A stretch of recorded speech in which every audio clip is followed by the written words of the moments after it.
Avec la pandémie actuelle, les frontières qui sont fermées, le tourisme local est en grande expansion et le monde se tourne beaucoup vers les chalets pour voyager, pour vivre des expériences locales. Ça fait en sorte que le chalet, c'est un excellent investissement immobilier en ce moment. Donc aujourd'hui, je vous propose qu'on regarde ensemble comment investir dans le chalet locatif. Donc on va voir qu'est-ce qui fait en sorte qu'un chalet est bon pour le louer à des voyageurs. Comment évaluer s'il est rentable. Donc pour le chalet, c'est un peu différent d'un bien immobilier standard. La rentabilité se calcule d'une autre façon. Donc je vais vous montrer comment aujourd'hui. Je vais vous montrer sur une feuille Excel les calculs et à la fin, je vais vous donner ma feuille de calcul que vous allez pouvoir utiliser pour faire vos calculs. Et pour finir, je vais analyser 3 chalets donc, qui sont en vente actuellement et je vais évaluer à savoir est-ce qu'ils sont rentables, est-ce qu'ils pourraient être loués à des voyageurs. On s'en va voir ça à l'instant. Donc il y a 2 choses principalement. Premièrement, c'est les caractéristiques du chalet lui-même et l'emplacement du chalet. Donc où il est situé, qu'est-ce qu'il y a autour, est-ce qu'il y a des lacs, des montagnes, etc. Donc pour le premier point, les caractéristiques, il y a certains points qui sont vraiment importants au chalet et d'autres points qui sont un peu moins importants, que vous pouvez négliger un peu plus. Mais les points importants, c'est premièrement une capacité d'accueil minimum d'au moins 6 personnes. Quand le monde vient dans un chalet, souvent ils sont en famille, en groupe d'amis. Donc, il faut que vous soyez capable d'accueillir au moins 6 personnes dans votre chalet pour que ça soit rentable. Et après, plus vous êtes capable d'accueillir de monde, plus vous allez pouvoir charger cher de la nuit et donc plus ça devient intéressant. Donc ça, c'est la première chose. La deuxième chose, ça prend un coin salon intéressant, donc avec une télévision pour que le monde puisse être là ensemble, avoir du plaisir et également une cuisine très bien équipée avec une salle à manger. Ça, c'est primordial. Il faut que le monde puisse se faire à manger, puisse profiter d'un bon repas ensemble. Donc souvent, c'est ça que le monde va faire dans un chalet. Des fondus, etc. Et enfin, un foyer, selon moi, c'est presque nécessaire pour un chalet. Donc, c'est sûr qu'il y a moyen de faire sans foyer, mais c'est tellement un gros plus. Donc, le monde recherche tellement ça, un foyer, quand ils vont dans un chalet, surtout l'hiver, par exemple, que, selon moi, ça vous prend un foyer absolument. Donc, si vous faites des recherches pour un chalet, orientez-vous vers un qui a un foyer. À moins qu'il y en ait un parfait, il n'y a pas de foyer, donc vous pouvez y aller sans foyer puis voir dans le futur si vous pouvez installer un foyer. Donc, pour les points importants, c'est vraiment ça. Tout le reste, c'est plus en fonction de votre budget. Qu'est-ce que vous voulez offrir comme expérience? Donc, si vous voulez vraiment offrir une expérience de luxe, ben là, vous pouvez ajouter certains trucs comme un spa, offrir des équipements, donc par exemple des kayaks, des raquettes, donc etc. Des jeux de société. Donc ça, c'est des petits plus que vous pouvez ajouter. Mais vraiment, les éléments de base, c'est capacité minimum d'accueil de 6 personnes, un salon bien équipé et une salle à manger bien équipée avec table à manger. Donc ça, c'est la base, vraiment. Deuxième élément qui est extrêmement important, c'est l'emplacement du chalet. En fait, c'est primordial. Si vous voulez avoir un chalet locatif qui va fonctionner sur le long terme, il faut que l'emplacement soit vraiment parfait. Donc, qu'est-ce qui fait un bon emplacement?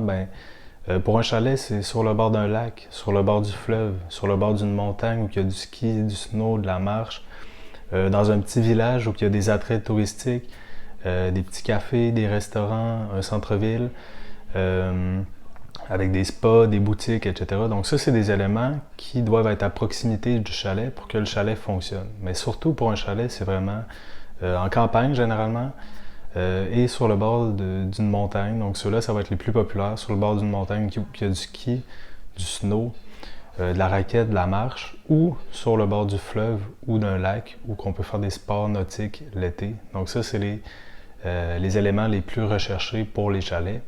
Qu'est-ce qui fait un bon chalet locatif? Au final, c'est les caractéristiques du chalet lui-même et l'emplacement, donc s'il est bien situé. Selon moi, l'emplacement est un peu plus important que les caractéristiques en tant que telles, mais évidemment, les deux vont de pair, donc mieux sont les deux, plus ça va être rentable, plus ça va être un chalet qui est recherché, qui est prisé par le monde et qui est apprécié. Maintenant, je vais vous montrer comment calculer si le chalet est rentable. Donc, pour un chalet, c'est un peu différent que d'un bloc, par exemple, ou un condo, parce qu'un chalet, il va être loué à courte durée, donc à la nuit, et ce qui est parfois difficile à évaluer, c'est le tarif par nuit et le taux d'occupation qu'on va avoir. Donc, si vous n'êtes pas habitué de faire ça, vous n'avez probablement aucune idée de comment calculer ça. Donc, je vais vous montrer ça. Puis pour faire ça, Je vais utiliser ma feuille de calcul que moi j'utilise personnellement pour savoir si un chalet est rentable ou pas. Fait qu'on va aller sur mon ordi, puis je vais vous montrer sur ma feuille comment calculer si c'est rentable un chalet. Donc si on se retrouve sur ma feuille de calcul, donc moi c'est la feuille que j'utilise pour savoir si un chalet est rentable en fonction du prix que je paye. Donc ici vous retrouvez le prix d'achat, donc ça c'est le prix que vous allez payer pour votre chalet. Et la mise de fonds que vous allez devoir mettre, donc pour un chalet en général ça va être 20% de mise de fonds. Mais si vous avez déjà une maison ou un autre bloc, vous pouvez utiliser l'équité sur ce bloc-là ou cette maison-là pour mettre moins de 60 000 de mise de fonds.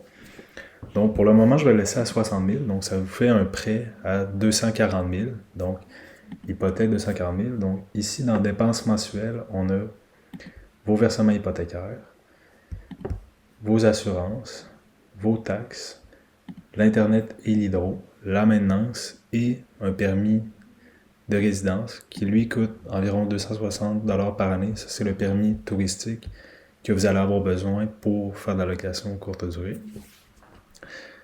Donc, ça, c'est vos dépenses et vous pouvez ajuster en fonction du chalet en question. Donc, par exemple, ici, je pourrais mettre 300 $. Ici, je pourrais mettre 350 $. Ici, on va mettre 200, je pense. Et pour la maintenance, on va mettre un petit peu plus. 300 $, même 350 $. Ça nous fait des dépenses de 2000 $. Et ici, on a les revenus. OK? Et on a en fonction de plusieurs scénarios. Donc, c'est important, quand vous faites de la location courte durée, d'avoir plusieurs scénarios de location. Donc, vous n'allez pas toujours louer de la même façon. Donc, vous devez savoir en fonction du pourcentage que vous allez utiliser. Donc, combien de jours par année vous allez louer, combien de revenus vous allez faire. Donc, j'ai 5 scénarios différents. 1 à 30%, 1 à 55%, 1 à 75%, 1 à 80% et 1 à 90%. Et ça vous donne des projections de revenus en fonction de votre taux d'occupation, combien vous allez faire par mois. Donc ici, on a le nombre de jours que ça donne en fonction du pourcentage. Et ici, vous avez le tarif par nuit que vous pouvez ajuster en fonction de combien vous louez. Donc, en général, un bon tarif par nuit, ça va être entre 175 et 250 $ par soir. Donc, on va mettre 175 partout pour évaluer à la baisse, disons. 175. Donc, ici, on voit que si vous louez seulement un taux d'occupation de 30% à 175 $ par nuit, ça ne sera pas payant. Donc, vous allez perdre 400 $ par mois. Donc, ça, on voit que c'est passé un taux d'occupation de 30%. Quand on monte dans le 55%, vous pourriez générer un 900 $ net par mois. Ça, c'est avant impôt, évidemment. Donc, après, il va falloir faire vos déclarations d'impôt. Ça va vous faire diminuer un peu. À 75, on parle de 2000 $, 80, 2200 et à 90%, 3000 $. Et ici, on peut venir changer le tarif des nuits, donc en fonction de combien vous pensez louer. Donc si on met un peu plus, par exemple 250 $ par nuit, ben là on parle de 2100 par mois. Donc ça c'est quand même assez intéressant. Ça fait environ 25 000 par année. Donc ça c'est la feuille de calcul. Ici ça vous donne annuel en fonction des scénarios et vous pouvez ajuster les pourcentages. Donc ici, comme ça. Et voilà. Donc, ça c'est la feuille que vous allez devoir utiliser pour calculer votre rentabilité. Je vais vous la mettre dans la description de la vidéo, donc vous pouvez la prendre. Je ne vous demande rien en échange, donc pas d'adresse courriel comme le monde font d'habitude. Simplement vous abonner à ma chaîne pour me supporter, puis mettre un like pour la vidéo, sur la vidéo, ça va être amplement suffisant. Donc faites ça. Si vous voulez pas, je vous donne la feuille quand même. Vous pouvez l'utiliser par la suite. Et en haut ici, vous pouvez ajouter des dépenses que vous pensez mettre. Donc par exemple, meublage, 5 000 $, et d'hiver, un autre 5 000. Et ici, on a votre total initial. Donc l'achat, ici on parle de la mise de fonds. Et autres, c'est les dépenses qu'il y a ici. Donc on a un total de 72 000 $ d'investissement. Mais comme je vous disais, ce montant-là, vous n'êtes peut-être pas obligé de le mettre. Donc si vous avez de l'équité sur votre maison ou sur un bloc, vous pouvez utiliser ça pour financer Donc votre voilà chalet. pour la feuille de calcul de rentabilité pour le chalet. Maintenant, on va aller voir ensemble 3 chalets que j'ai trouvés sur Centris. Je vais vous les présenter, les 3 fiches, puis on va regarder ensemble est-ce que c'est des chalets qui pourraient fonctionner, qui pourraient être rentables, en fonction du prix, en fonction des caractéristiques, en fonction de l'emplacement. Donc on s'en va voir ça à l'instant. Les 3 fiches, on retourne derrière mon ordre. Alors je me suis rendu sur Centris, puis j'ai sélectionné 3 chalets qu'on va regarder ensemble. Donc vous pouvez refaire de même. Moi je les ai pris en fonction des secteurs que je connais. Donc, il y en a un à Saint-Michel-de-Bellechasse, qui est sur la rive sud de Québec. Il y en a un à Stoneham et un sur l'île d'Orléans. Donc, 3 secteurs que je connais un peu. Donc, c'est ceux-là que j'ai choisis. Mais après, si vous venez de Montréal, par exemple, ben, vous pouvez choisir un autre secteur. Mais pour l'analyse, c'est ceux-là qu'on va prendre. Donc, le premier, il est à Saint-Michel et il coûte 300 000 $. Donc, c'est quand même une très grande maison. En premier, on va aller voir sur la carte. Donc, à savoir, est-ce qu'il est bien situé? Donc, comme vous pouvez voir, ici, il est quand même sur le bord du fleuve, mais il est un peu plus loin que le fleuve. Donc, il n'est pas directement sur le fleuve. Donc, ça peut être un peu négatif pour la location. Donc, pas directement sur le bord du fleuve, mais plutôt dans le village. Mais quand même, Saint-Michel, c'est un beau petit village. Il y a beaucoup de restaurants, des cafés, et il y a l'île d'Orléans de l'autre côté. Et maintenant, si on regarde le chalet en tant que tel, ben, on a 3 chambres. Donc ça, c'est un gros plus. On a un poêle au gaz. Ça, c'est également un plus. Et si on regarde l'intérieur, ben, on constate que c'est quand même assez propre. Il y a peut-être un peu de peinture à faire. Plancher en céramique. Ça, ici, c'est le sous-sol. Donc, très grosse maison quand même. Un grand garage. On a même ici, on dirait une place pour mettre un spa peut-être. Une grande terrasse arrière. Au balcon. Donc, c'est une très grosse propriété. Pas trop cher. Donc, 300 000. Donc, ça, vous voyez, ça peut être intéressant. Donc, un coup, vous avez ça, ben, vous retournez dans votre feuille. Vous retournez dans votre feuille de calcul. Et là, ben, vous rentrez 300 000 et vos dépenses en fonction de ce chalet-là. Puis vous regardez, OK, est-ce que je pourrais le louer, par exemple, 200 $ par nuit? Est-ce que ça pourrait être rentable? Est-ce que je pourrais louer plus que ça? Donc, vous faites des calculs comme ça. Puis, en fonction de ça, ben, vous évaluez est-ce que ça pourrait être un bon chalet pour le louer. Moi, personnellement, celui-là, la seule chose que j'aime un peu moins, c'est premièrement, c'est le prix. Donc, je le trouve quand même un peu cher pour faire du chalet locatif. Et son emplacement est pas parfait. Donc, c'est un peu loin du fleuve et il n'y a pas de montagne autour. Donc, ça peut être des aspects un peu négatifs. Par contre, ce qui est le fun, c'est qu'il est gros, il est beau. Ici, on voit un beau salon avec un foyer au gaz. Donc, ça, c'est vraiment intéressant pour ça. La deuxième fiche, c'est un chalet qui est à Stoneham. Donc Stoneham, ce qui est le fun, ben, ici on peut regarder, c'est qu'il y a beaucoup de ski, beaucoup de snow. Donc l'emplacement est vraiment intéressant pour faire du chalet locatif. Et le chalet en tant que tel est quand même assez intéressant. Donc dans ce chalet-là, on a...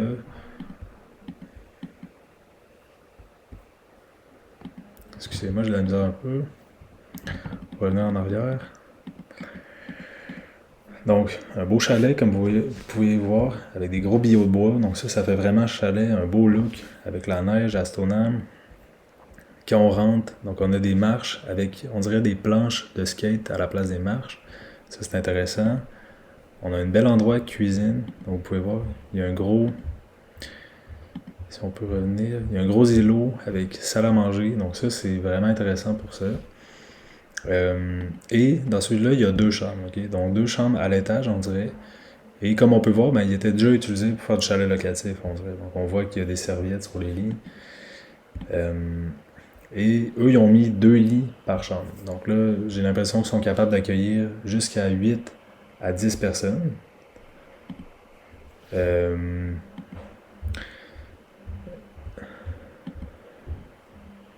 Donc, ce chalet-là, je le trouve intéressant.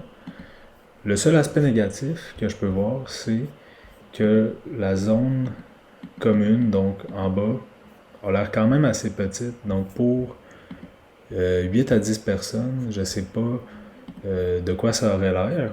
Et le prix est peut-être un peu élevé. Mais après, c'est sûr que vous devez faire vos calculs, voir est-ce que vous seriez capable de le louer. Celui-là, je trouve qu'il est proche des centres de ski, de snow, donc je vois facilement des gangs d'amis louer ça pour aller une fin de semaine de ski ou de snow, ou des familles. Donc, je pense que ce chalet-là, il se louerait vraiment bien. Si on met des lits un peu plus beaux, de l'équipement un peu plus clean, et des bonnes photos professionnelles, je pense que ça pourrait bien se louer. Donc, celui-là, je le trouve intéressant. Donc, ça pourrait être un très bon investissement, selon moi.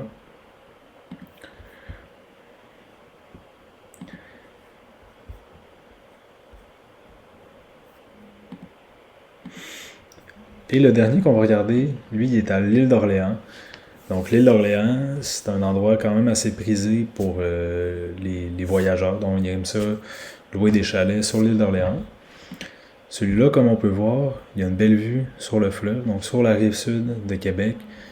Gros balcon, très grosse propriété.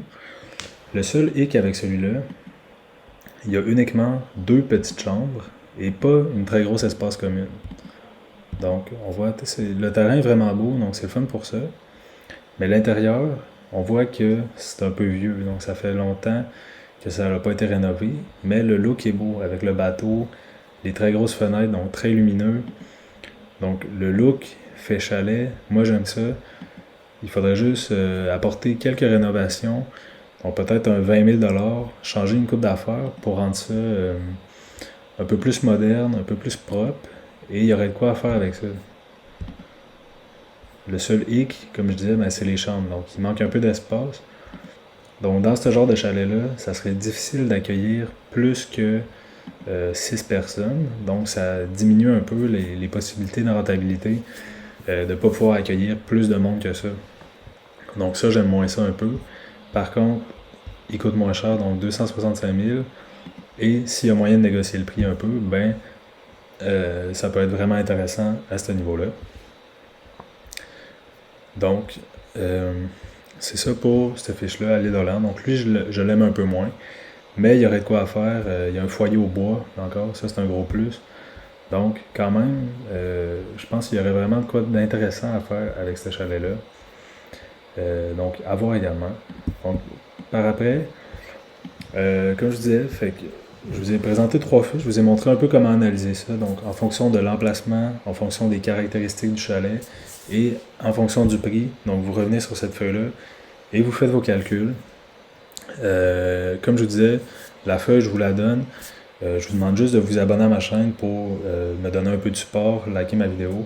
C'est tout ce que je demande, puis je vous remercie d'avance de le faire. Donc, c'est ça pour les 3 fiches, pour la feuille de rentabilité.